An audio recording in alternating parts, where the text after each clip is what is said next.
अब हम पढ़ेंगे चतुर्भुज।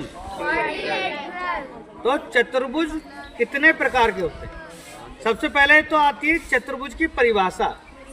चार भुजाओं से घिरी हुई बंद आकृति को चतुर्भुज कहते हैं।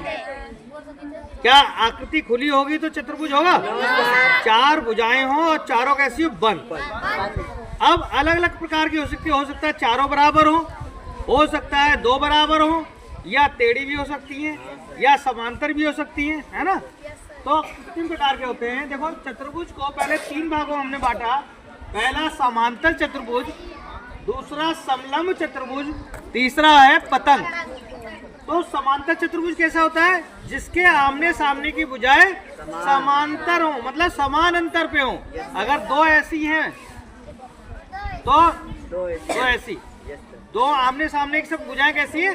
समांतर पे, समान अंतर पे, वो समांतर होगी।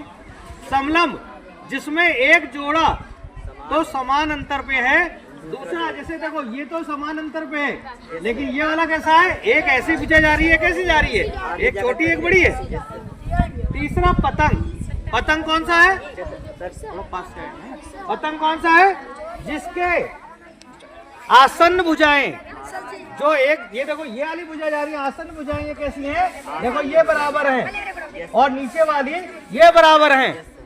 जिसकी आसन्न भुजाएं ये यहाँ से अगर चालू करें तो ये देखो ये दोनों समांतर हैं, और यहाँ से चालू करें तो ये दोनों समांतर हैं। ठीक है? अब समांतर चतुर्भुज के फिर हम नीचे आते हैं। देखो, एक हो गया आयत, एक हो गया समचतुर्भुज। और आयत और वर्ग को हम एक श्रेणी में रखते हैं। आयत और वर्ग कैसे होते हैं? आयत भी चतुर्भुज है और वर्ग भी चतुर्भुज है, लेकिन दोनों में कुछ खासियत है, कुछ सिमिलरिटी है जो दोनों में है। कैसी? देखो, आयत और वर्ग दोनों के अंतःकोण कैसे हैं? समकोण है। देखो, ये कोण और ये कोण समकोण है कि नहीं? 90 डिग्री के हैं। और आयत की खासियत ये है, उनमें आमने सामने की भुजाएं बराबर होती है। ये भुजा और ये भुजा बराबर होगी, ये भुजा बराबर होगी। जबकि वर्ग में भी चारों अंतःकोण देखो समकोण थे, और चारों भुजाएं कैसी हैं? बराबर हैं। दूसरा है समचतुर्भुज। समचतुर्भुज के चारों भुजाएं कैसी हैं? बराबर हैं, लेकिन जो अंतःकोण है वो समकोण नहीं है। वर्ग में और समचतुर्भुज में कितना फर्क है? केवल अंतःकोणों का, बाकी भुजाएं चारों बराबर है। ठीक है? अब चतुर्भुज के हमने पढ़ा, किसी भी चतुर्भुज के चारों अंतःकोणों का योगफल कितना होता है? 360 डिग्री होता है। अगर हमें तीन कोण दे दिए जाए तो चौथा कोण कैसे निकालेंगे? तीनों कोणों को जोड़ेंगे और 360 में से घटा देंगे तो चौथा कोण हमारा निकल के आ जाएगा। ठीक है? अब इतने चतुर्भुज के बाद भी दो चतुर्भुज और बचते हैं। एक होता है उत्तल चतुर्भुज, एक होता है अवतल चतुर्भुज। उत्तल लेंस पढ़े थे, कॉन्वेक्स लेंस पढ़े थे, कॉनकेव लेंस पढ़े थे। उसी से कॉन्वेक्स क्वाड्रिलेटरल और कॉनकेव क्वाड्रिलेटरल।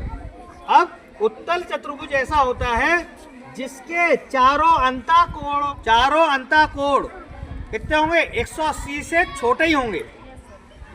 कौन से में? उत्तल में। उत्तल में सारे अंतःकोण हैं, ये वाला कोण, ये कोण, ये कोण 180 डिग्री से छोटे होंगे। लेकिन अवतल चतुर्भुज वो होता है जिसमें एक कोण ये 180 से क्या होगा? बड़ा होगा। ये चतुर्भुज में एक अंतःकोण 180 डिग्री से बड़ा होगा, उसको हम बोलेंगे अवतल चतुर्भुज। समझ में आ गया? ये हमारे चतुर्भुज हो गए। अब इसके बाद हम दूसरे चतुर्भुज पढ़ेंगे। कौन सा? चक्री चतुर्भुज। चतुर्भुज समझ में आ गए? चतुर्भुज की कितनी भुजाएं होती हैं?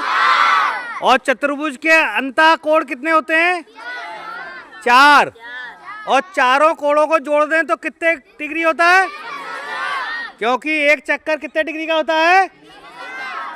एक चक्कर 360 डिग्री के चारों कोणों का योगफल कितना होता है? 360 डिग्री। ठीक है? चलो ताली बजाओ सब बच्चे।